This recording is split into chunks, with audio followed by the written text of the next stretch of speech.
आश्वस्त करणाऱ्या प्रसंगाच्या निमित्तानं आज आपण बाबासाहेबांच्या छत्रछायेमध्ये एकत्रित आलो. बदलापूरला 2 बालिकांचा जो अत्याचार झाला त्यांनी सर्व देशामध्ये महाराष्ट्राच्या नावलौकिकीला प्रचंड धक्का बसला. आजचे राज्यकर्ते मुलीबाईंचे स्त्रियांच्या रक्षणाच्या संबंधाची जबाबदारी त्यांच्यावरती आहे, त्याची जाण राज्यकर्त्यांना राहिलेली नाही. आणि त्यामुळे आपण बघितलं की बदलापूरचा प्रकार झाला त्याचा निषेध होतोय. त्याच कालखंडामध्ये आणखीन काही ठिकाणी अशा प्रकारचे दुर्दैवी घटना या महाराष्ट्रामध्ये घडल्या. एक दिवस असा जात नाही महाराष्ट्रामध्ये कुठं ना कुठतरी भगिनींच्यावर अत्याचार करण्याच्या संबंधीची बातमी ही दुर्दैवाने मला वाचायला मिळते. हे राज्य शिवछत्रपतींचं राज्य आहे.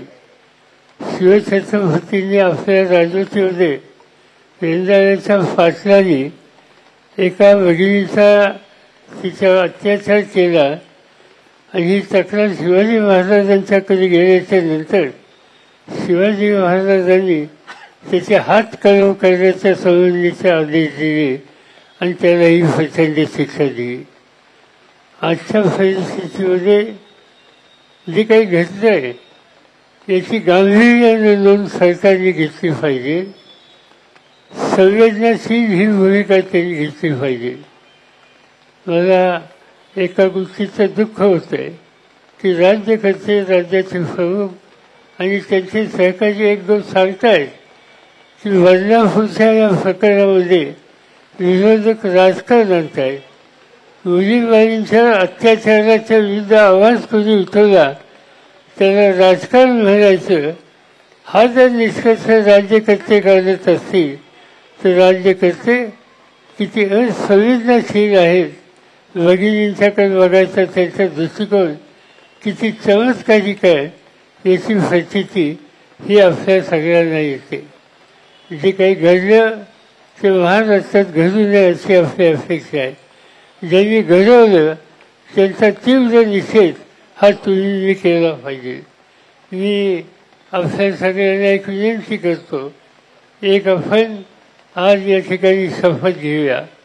मी ती शपथ वाचतो, माझ्यानंतर एक एक ओळ आपण त्याचा पुनरुच्चार करावा. मी अशी शपथ घेतो की मी स्त्रियांवर होणारा हिंसाचार कधीही खपवून घेणार नाही. माझे घर, माझा मुलगा, माझे गाव, माझे ऑफिस, कोणत्याही ठिकाणी जर महिलांच्यावर छेडछाड किंवा अत्याचार होत असेल तर त्यास मी विरोध करून त्याबद्दलचा आवाज उठवीन.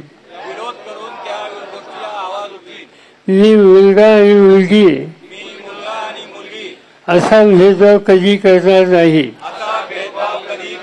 महिलांचा सन्मान राखील आणि या पुण्यनगरीमध्ये नव्हे संपूर्ण महाराष्ट्रात आणि देशात